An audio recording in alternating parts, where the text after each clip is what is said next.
Со тоа што го најавивме во овие вести со нашиот гостин, председателот на владата на Република Македонија, Никола Груевски. Господин Груевски, веќе најавивте, разговараме за повеќе теми. Кумановската криза, политичката криза, меѓутоа и она со што би го почнал денешниот разговор, долго очекуваната бомба од Заев, најавувана во однос на преговорите за името. Во денешните материјали Заев вели дека вие сте прифатиле да разговарате за промена на името, сте прифатиле да разговарате за промена на идентитетот, објави прислушуваните разговори. Прифатил ли Никола Груевски промена на името? Знаете што? Никола Груевски ова влада има 9 години, речиси 9 години.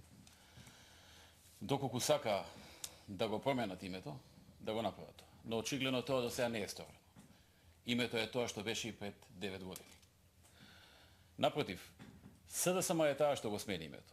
И тоа не полни 2 години откако дојде на власт кон крајот на 92-та година. Се сеќавате? Веќе во 93-та-4-та со една манипулација кој народот, без да го консултираат народот на референдум, извршија промена на името, прифатија да се викаме поранешна Југословенска република Македонија и го излажа народот дека тоа ќе биде само 2 месеци, дека потоа ќе се врати по старо. Така што тоа и кореспондира и со денешното однесување на Зоран Заев, кој што јавно кажува дека тој би ја свиткал кичмата и дека сите ние треба да ја свиткаме кичмата. Така што станува збор за манипулација, обид за манипулација со граѓаните. Она што тој го објави во тие креирани, сечени и монтирани материјали, не успеа да го постигне тоа што го сакаше. Да не прикаже дека сакаме да направиме нешто лошо за Македонија. Имено, прво се гледа колку и да сечеле, колку и да правиле, дека станува збор за размена на мислења помеѓу нас. Брейнсторминг, да речеме. Второ, сакаше да каже, па вие сте имале разговори за името. Па добро, тоа не е работа да имаме разговори. Ние сме влада, јас сум премиер, народот очекува решение, нормално е да разговарам за тоа прашање и да барам решение. Обвини за идентитетот дека сте... Само да ви го кажем ова. Ние сме имале, јас сум се сретнал 10 пати со, да речеме, со Папандреја, така? Во многу прилики сме разговарале идеи, ова е лоша идеја, ова е ваква идеја, ова е таква идеја, тестирања. Сме имале многу тестирања. И тие тестирања се особено згодни кога има неформални разговори, неофицијални разговори, така што често пати сме користели и такви работи. Ајде да видиме ако ова им го кажеме како ќе одговорат. Веројатно и они го правеле сето тоа. За идентитетот, па токму од овие снимки се гледа дека за идентитетот сме сакале да добиеме гаранции со резолуција на Обединетите нации. И јас многу му благодарам на Заев што го пушти денешните креирани материјали, веќе заборува да го извади тој дел, веројатно.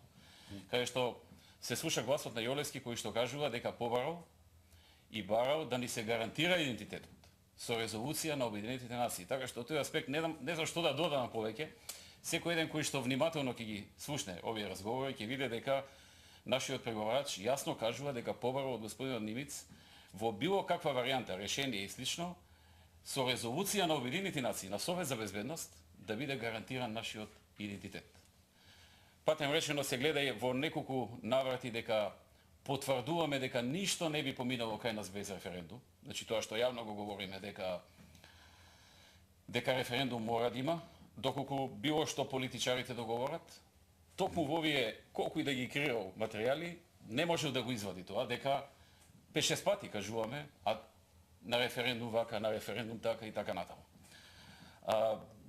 Ако беше ова неговата, би рекол во наводници, најака бомба со која што удира на патриотизмот на Груевски, очекувате ли и други материјали со кои што ќе удира пове ваш патриотизам? Веројатно ќе се обидува тој во иднина, нели? Тој каже дека има океан на разговори, преку монтирање. Сега веројатно му треба некое време за нови монтажи да направи и затоа вика привремено ќе ги намали. Претпоставувам ги исцрпи веќе монтираните работи и сега му треба време да извади од ваму, од таму, да исече една реченица, да ја додаде тука и така. Во секој случај ова денеска му беше една прозирен обид да не представи како луѓе кои што едва сме чекале да се промени името и кои што не знам сме се бореле за такво нешто. Напротив, сме користеле можности кога може во неформални разговори да се тестираат некои работи. И тие го правеле тоа, затоа што во неколку наврати тие да речеме ќе се излетаа со некој предлог, за кој што ние веруваме дека целиот македонски народ и граѓаните на Македонија би го прифатиле. И ние ќе речеме добро, и потоа ги нема, и по некој време ќе ни кажат, па не, ова не може да помине кај нас, ние го предложивме, ама ете, се предомисливме после и така натаму. Така што такви разговори имало многу. Многу луѓе се нуделе за посредници, се знаеме ние и со нив, се знаеме и со вас, ајде да пробаме, ајде да пренесеме порака, ај они што ви направиле, ај вие што ви направиле. Ние во главном не сме ги одбивале тие нудења. Се нудеа и политичари. Добри, Нимиц И од- рече и дека од- тоа се сетови на разговори десетици и десетици во досегашната негова кариера како преговарач или Да. медијатор во разговорите за името. Со Нимиц не се сеќавам веќе колку разговори сме. Да. И јас и преговарачот, и Нимиц со нас и со другата страна. Така што наша обврска е да разговараме и да бараме решение. И јас тоа секогаш сум го говорил.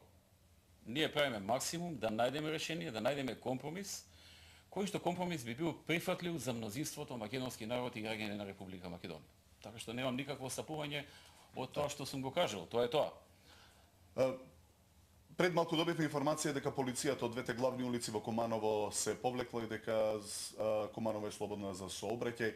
Ајде да се вратиме она што е можеби поважно за македонските граѓани, безбедносната криза во Куманово. Имаше акција во Куманово, се шпекулираше дека има цивилни жртви, лица со тренерки. Меѓутоа, се на се, кој зошто и зошто нападна полицијата во Куманово? Реци.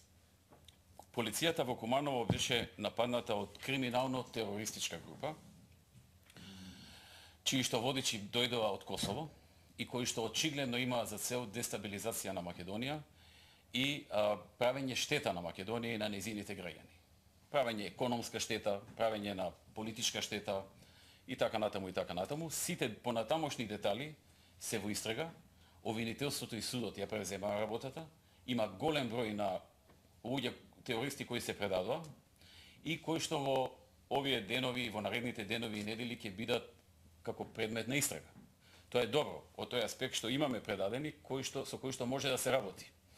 Тие веќе почнаа одредени работи да ги говорат, колку што јас имам информации, не можам сега во овој момент да изнесувам информации, но дел од некои работи што им беа поставени како прашања ги одговорија.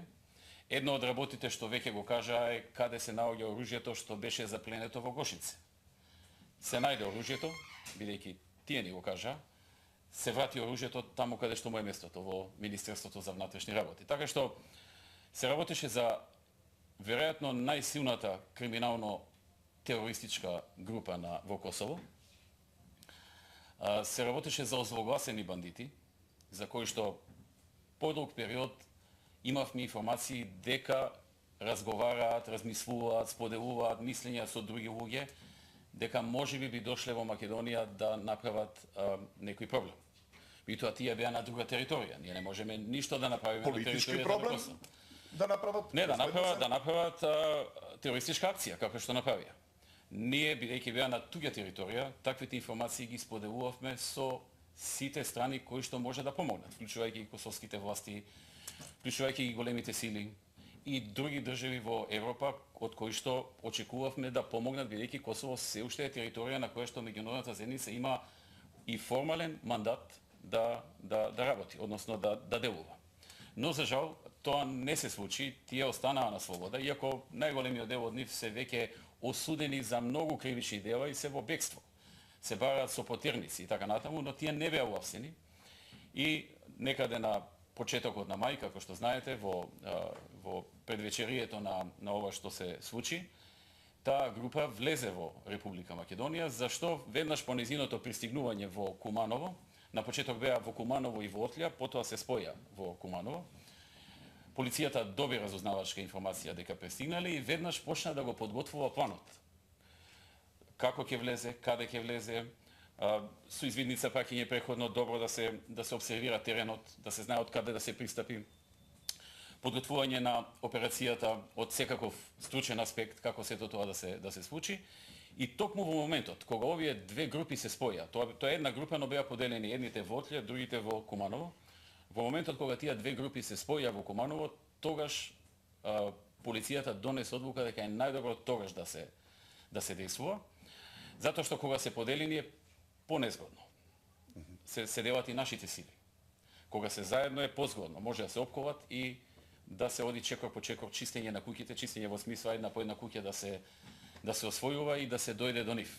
И затоа беше оценено дека тоа е најдобриот момент, затоа што имавме и разузнавачки информации дека нивниот план беше да не се задржат многу долго на тоа место, туку да излезат од таму, да се распраснат низ државата во групи и да вршат терористички акции на различни места, вклучувајќи го дигањето во воздух на камениот мост, вклучувајќи дигање во воздух на шопинг молови, каде што би имало стотици, можеби илјадници цивилни жртви, што и беше нивна цел.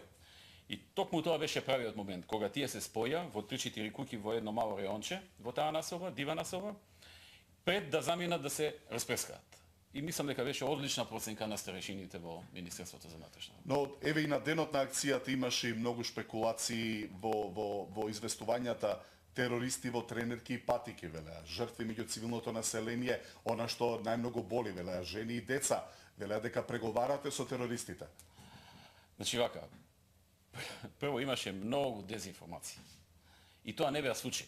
Кога ќе погледнете од кои медиуми доаѓаат, а тоа се медиуми што редовно пласираат влаги дезинформации.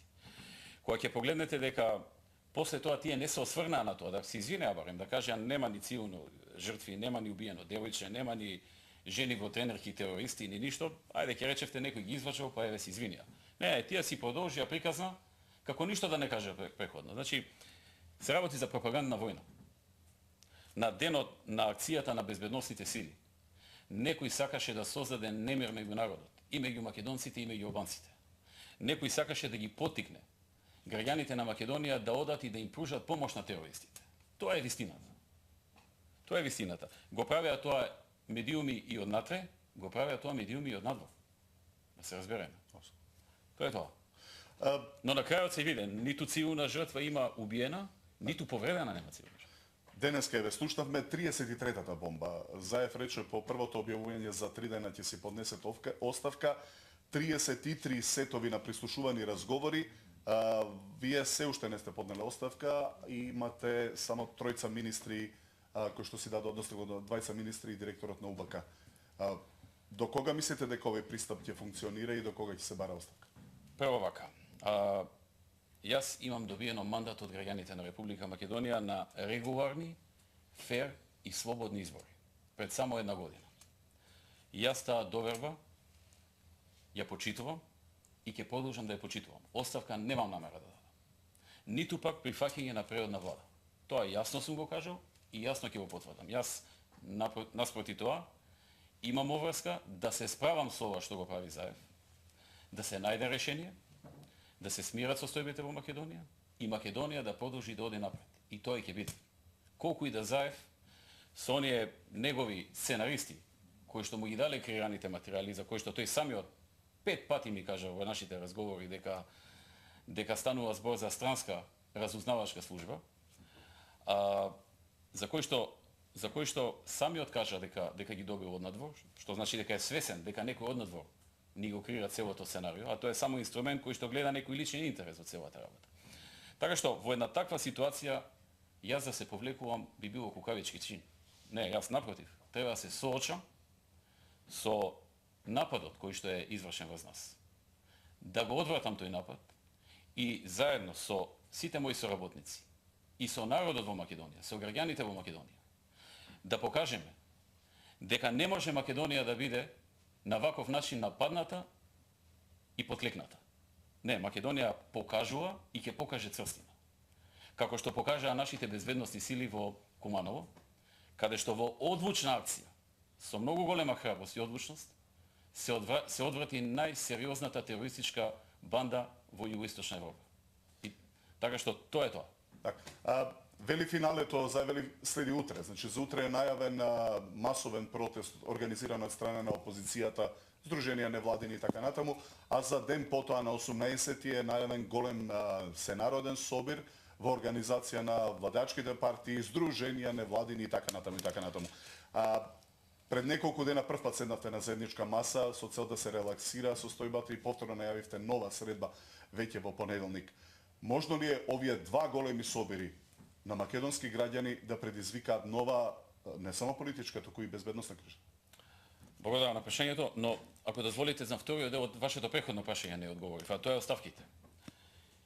Ние покажавме одреден чекор со тоа што тројца луѓе за кои што нема никаква вина докажано некој, решија да поднесат оставки за да се види дека тие се невини, без нивно присуство и влијание. Во исто време се соочуваме со материјал кој што излезе во медиумите, од кој што се гледа класично барање на мито од градоначалникот на Струмица Зоран Зарев. Срамно барање на мито. Во кој што кажува дека и на други, најмалку тројца, тој им го побарал преходно. Тоа го слушаме од снимката. И тој не се повлекува. Ние го повикавме јавно. Еве како што дадоа оставки овие луѓе, кои што немаат докажано никаква вина.